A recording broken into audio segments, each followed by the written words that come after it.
Welcome back to the online grant training module about compelling program design elements. In this section, we're going to be talking about SMART objectives.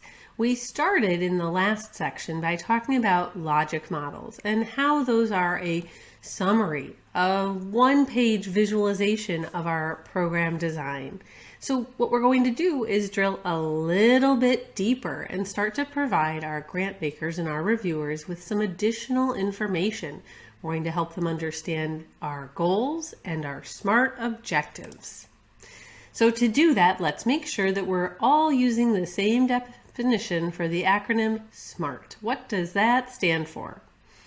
Well, it'll stand for specific, measurable, attainable, or sometimes achievable, relevant, sometimes shown as realistic, and time-bound or time-limited. So when we look at our SMART objectives, here's another visual representation for you to reference, thinking about specifics, what will we do, measurable, a way to evaluate, the achievable or attainable, our A, is it within our scope? What's possible for us to accomplish?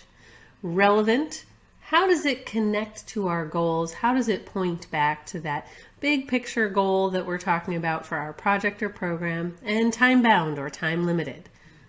What is our specific time frame for getting this objective accomplished?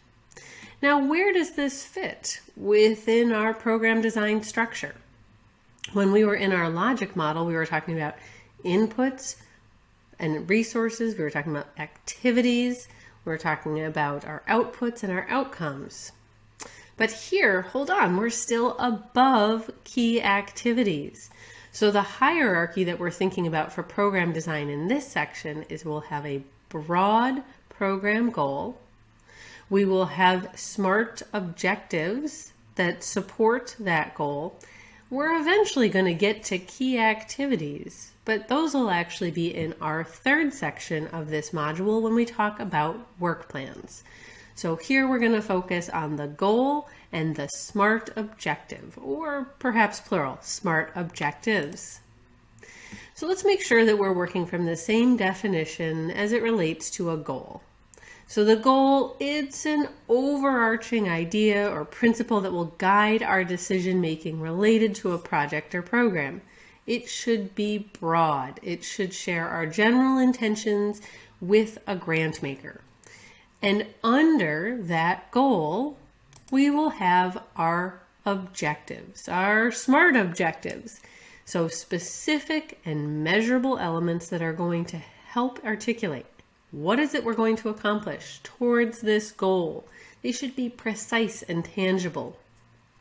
I love this image on the screen of the bullseye with all those arrows right in the center.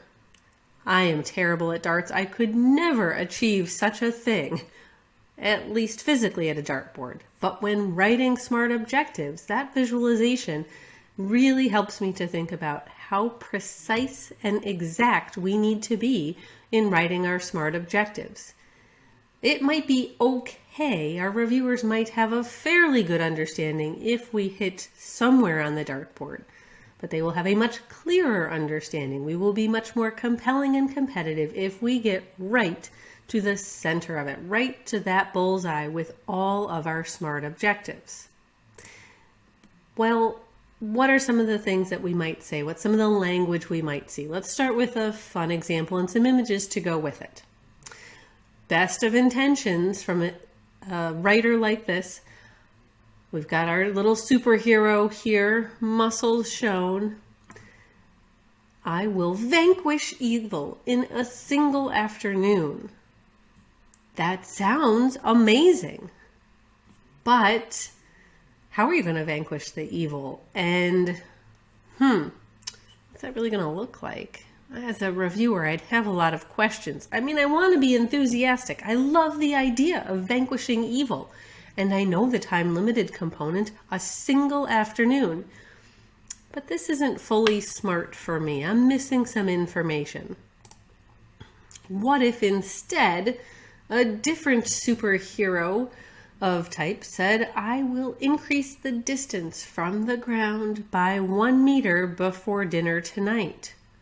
As an objective, that gives us a lot more in terms of detail. It will be easier for us to assess the outputs and outcomes based on this stated objective. Okay, so we're getting somewhere.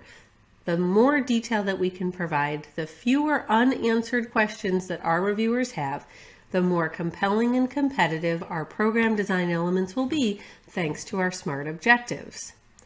No pressure, right? SMART objectives. I've got to be honest, they are not the natural way for many of us when it comes to our writing style.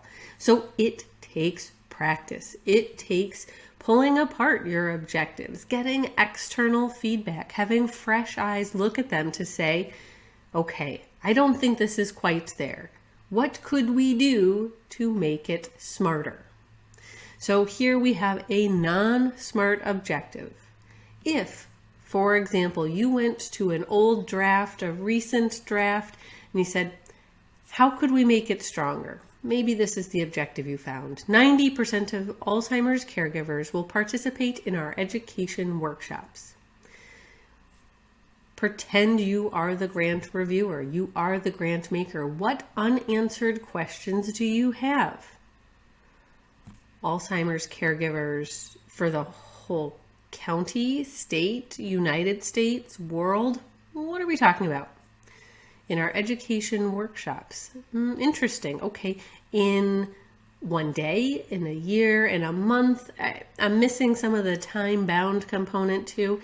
As a reviewer, I'm going to have a fair number of questions. Does that mean that you're an automatic no? Does not. It does mean I am a reviewer left with unanswered questions, and so it is likely to decrease your competitiveness, either in how I might advocate for you in a proposal or for the formal score that I might provide.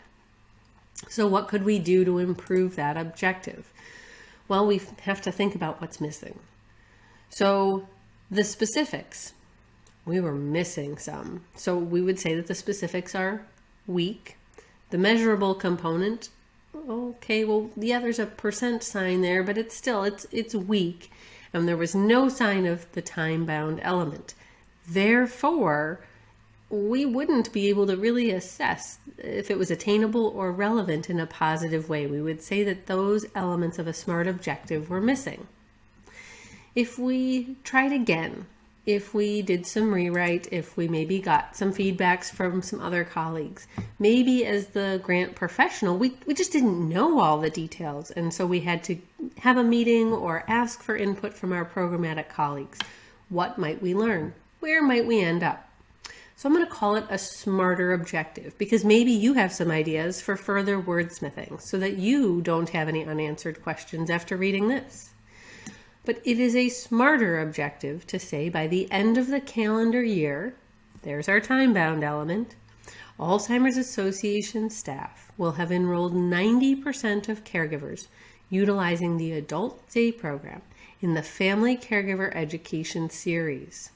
Oh, now, all right, we would have an understanding that it's from only the Adult Day program. That is the group of caregivers we're talking about. We know the specifics of what type of education are we providing. It's a very specific series. We've got some good progress. Here's another example for you. A non-SMART objective could be, teachers will be trained on the selected scientifically based health education curriculum. Put your grant reviewer hat back on. What unanswered questions do you have as you read this objective? I'm guessing you've got quite a few. How many teachers? For one district? For a whole region, a whole state? How could we learn more? So if we were assessing what's missing, we want more specifics. We're not sure what the measurable component is, and again, we're missing the time-bound element. Best of intentions in writing that sentence, it got us started. And sometimes getting started is half the point.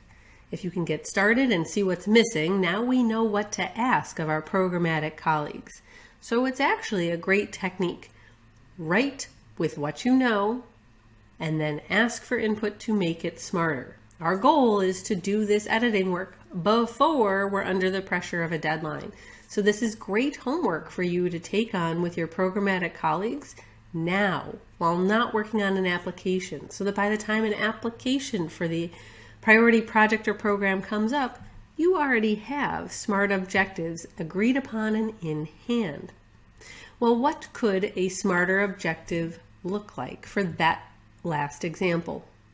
By year 2 of the project, LEA staff will have trained 75% of health education teachers in the school district on the selected scientifically based health education curriculum.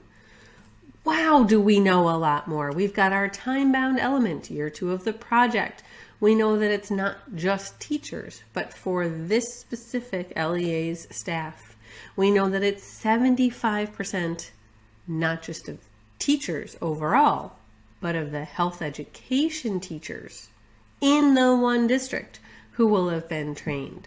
All right, we are drilling way down. We have such a deep understanding now compared to the last example. Oh, we're getting closer.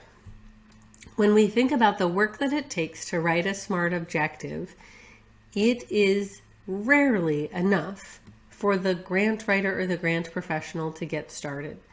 It is usually a team write situation where we take what the grant professional might know and can lay out, and then gathers the information from our program colleagues, and therefore we're able to put in all the details to write a SMART objective. Now, if you have questions about SMART objectives, how to write them, how to identify any of those 5 SMART elements, please be sure to reach out via email after completing this section, Diane@dhleonardconsulting.com. In our final section of this module on program design elements, we're going to bring it all together and we're going to talk about your work plan. Can't wait to see you in that section.